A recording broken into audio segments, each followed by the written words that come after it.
Hi, my name is Stephanie Jarvis and I'm your mushroom mentor. I'm a professional mycologist with a master's degree in mycology, and I'm here to show you how mushrooms are going to change your life. So if you want a 15-minute free phone call with me, please reach out to me and I can share all kinds of information with you that'll show you how mushrooms will change your life. Here in California, the seasons are changing. It's going into winter. So tonight we're going to make bone broth with mushrooms and bones. So join us and enjoy the video, but don't forget to like and subscribe and ding the bell to get the whistles and enjoy the show.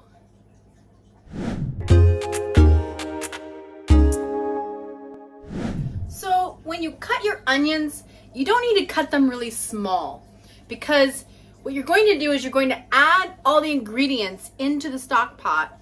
You're going to add water to come up to the level of where all the ingredients are, and then you're going to cook it at a very, very low temperature. You're going to bring it up to a boil and then lower it to a very dull roar simmer, and you're going to cook it for about 12 to 24 hours. That's a huge gap, 12 to 24. So if you're making a big, where's the pot? A big batch, you're going to cook it for 24 hours. The smaller the batch is, you don't need to cook it that long.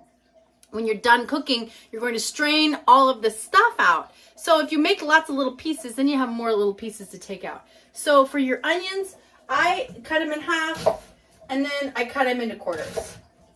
Really, you can't even see that. So then I cut it into 4 chunks. And then just put it in the pot. I don't add the skins. There is nutrition in the skins. You could if you wanted to. You're just going to filter it out. But I typically don't put the skins in. You just cut it in half. And then half again. Really easy. Put it in stock pot. Now for the carrots, I cut into chunks.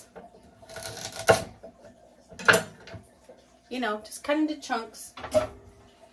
And I scrubbed them so there's no dirt on them. But I am actually going to put all the greens in the stock pot, because these greens are full of nutrition.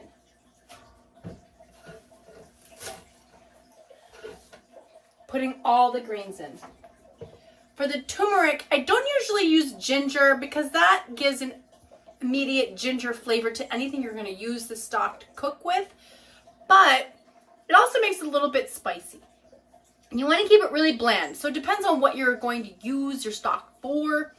I typically am giving it away to people who are going through chemotherapy treatments, or like lupus or Crohn's disease, people who really need just very easy digestible broth to sip on or use in cooking. So in this batch, I'm going to put in some turmeric. I'm actually going to adjust the camera so you can see a little better. So I'm actually going to just slightly smash the turmeric a little bit. And that will help release some of the flavors and the nutritional benefits. I'm not going to add 2 onions, but if I was making a bigger batch, I would. I am going to put in bone broth, bones. These are grass-fed beef bones. I have 2 hunks of bones that I'm going to add in. If I had more bones, I would make a bigger batch. I just use what I have. In terms of the shaga, now the more shaga you use, the more bitter the broth will taste. So don't use too much. How much do you use? I don't know. I'm going to put in 3 heaping tablespoons. And that's a good amount. I'm going to put in a 1/4 cup of shaga. Heaping 1/4 cup of shaga.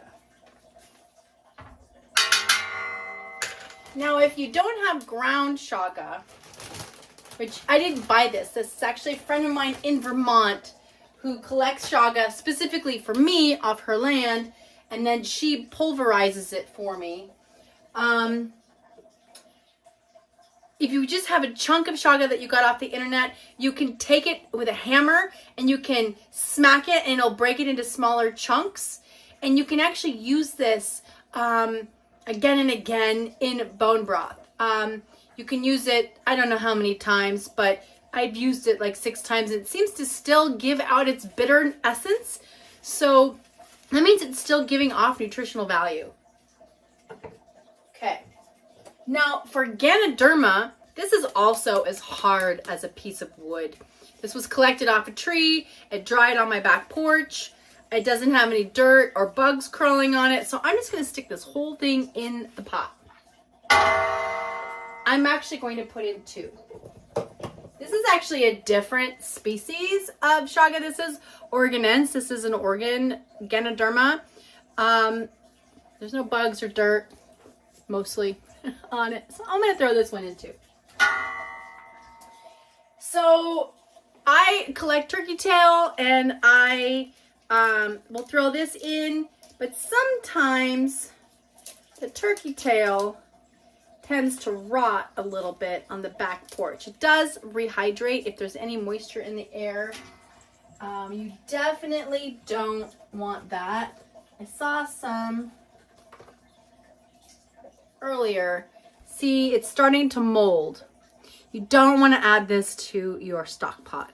So take a, and I need glasses to see. And I can see this without my glasses. So I usually wear glasses, but I don't wear them when I film for you guys because it looks like this. So you don't want it to look like that. This gets thrown back out in the woods, right? I have another cultivar of turkey tail. Some turkey tail gets this blue or reddish purplish tones to it, and they are known to have different amounts of beta glucans that they then can give off in water bath extraction methods. So I'm going to use a little bit of both. Throw it in the pot. In terms of let's add a little bit more turkey tail. I like kind of to put a lot of turkey tail in, but some of it, and bugs like turkey tail too. So if you collect turkey tail, you want to dry it quickly and then put it in a paper bag and keep it away from being able to rehydrate or bugs. Because the bugs can be a problem. Okay, so now we're going to add some trumpet mushroom. You don't have to chop it small. I do give it a couple of chops just to make it so there's more surface area for the hot water bath to extract from. Just quickly chop. Not a big deal. Now, the shiitake mushrooms, I don't chop these up very much either. I just kind of give them a quick chop. You definitely want to add the shiitake mushrooms because they have high copper value, high beta glucan value. They have high protein value. Same with the trumpet mushrooms. High protein value, high beta glucan value, and they also have some copper in them. So, and then vitamin D. They are all rich in vitamin D, specifically the shiitake mushrooms. And if you were to put these in the sunshine and let them sit in the sun for 6 hours and then add them, you'd be adding even more vitamin D to your stock pot. They will bioaccumulate vitamin D just sitting in the sun. Not just shiitakes, but many different species of mushrooms, including oyster mushrooms. Now, the Maitakes have pores, not gills. And these are probably my favorite mushroom to eat. These also are rich in vitamins and minerals. So just stick them in your stock pot. In they go. One more little side note I want to add in.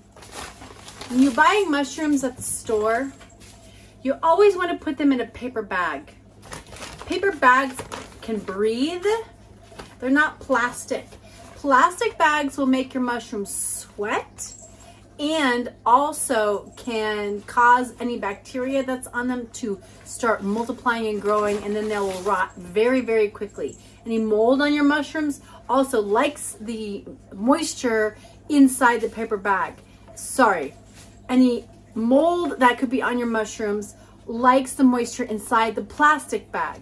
So use a paper bag when you get your mushrooms at the grocery store. Just close them up.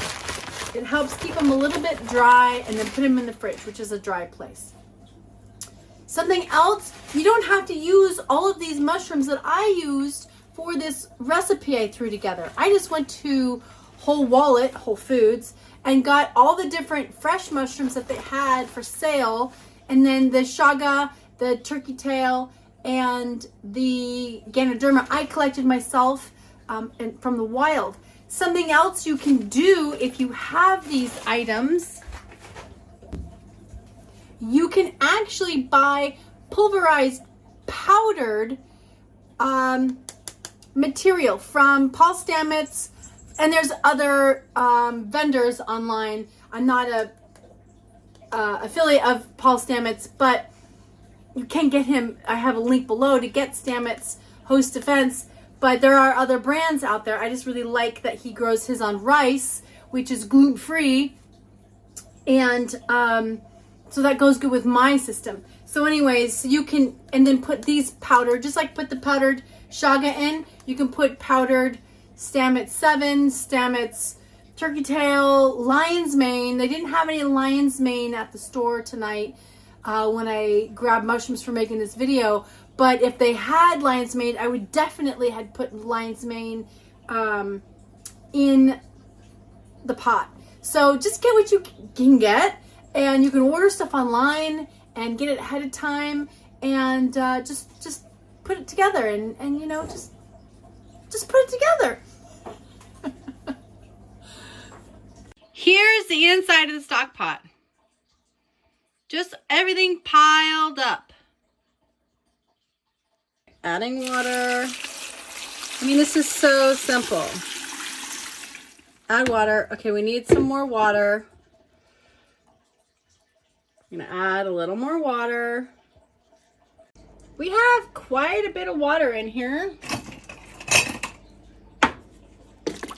Our mushrooms, our bones, our celery, our onion, and the water. Carrots. Oh, it's gonna be so good. All right, let's turn on the stove.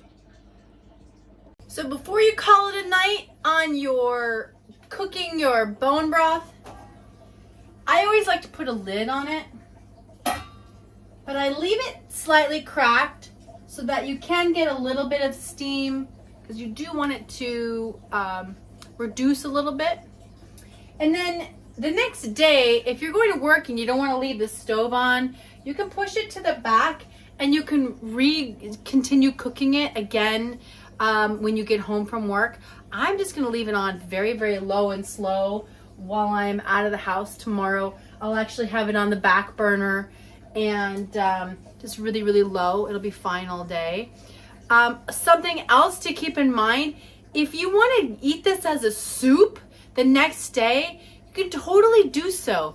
You probably don't want to bite down on the Ganoderma or the chunks of chaga if you put chaga in, but the carrots, the onions, the celery, all the different mushrooms in there, it's going to make a really beautiful soup. You can add rice, you can add chicken, or you know, whatever you want, lentils, beans. You could totally turn this into a soup if you wanted to. You know, it's just an idea. It's a way to not have to throw out all of that beautiful material when you're done with making your stock. Just food for thought. So we're going to bring this to a boil, and then we're going to reduce it down to the very lowest level of heat, and we're going to let it simmer. So this stock pot is, I'd say, about halfway full of water, and you're actually going to reduce this down. So this level is going to be about here, so it's going to be at a little over a quarter by tomorrow. It's going to be highly concentrated. And so when we strain out all of the material and we just are left with the liquid, I actually am going to refill this back up a little more than halfway and do it again and run all of the mushrooms, the shaga, the carrots, onions. I'm going to run it through a whole 24-hour process again, and then strain that material and have a second batch. It won't be as concentrated, but it's still going to be very concentrated with all the nutrients that you want in your bone broth for cooking and for giving away to friends. Plus, we're going into the holidays, so having your own bone broth and your own stock is definitely something that you want to have in your kitchen, you know, arsenal for cooking. And yeah, that's how to make bone broth. It's really simple. Have your own recipe, make your own ratios. I don't really use, you know, a cup of this, a cup of that. I did measure out the shaga, but that was just kind of a guesstimate. And you want to make it very bland because it's just a cooking stock. So, all right, well, thank you for enjoying my video. And this is one way that mushrooms is going to change your life, because getting these, this is actually basically, not even basically, this is actually a water extraction, hot water extraction of the nutrients out of all of these fungi that we put into this stock pot. And then we added bones and vegetables that's going to create even more nutrient levels. And so this is just going to be powerfully punched. A powerful punch? Powerfully punched? Is that another Freudian slip? So yes, this is another powerful punch of nutrients for your gut health, for your overall health, your overall well-being. Being in the kitchen just always feels so good. So if you want to watch another video with me cooking in the kitchen, watch this video here on me making fruit leather. All right. Enjoy the day, everyone. Go be a fun guy. Make it a great day. And don't forget to like, subscribe, ding the bell to get the whistles, and enjoy the day.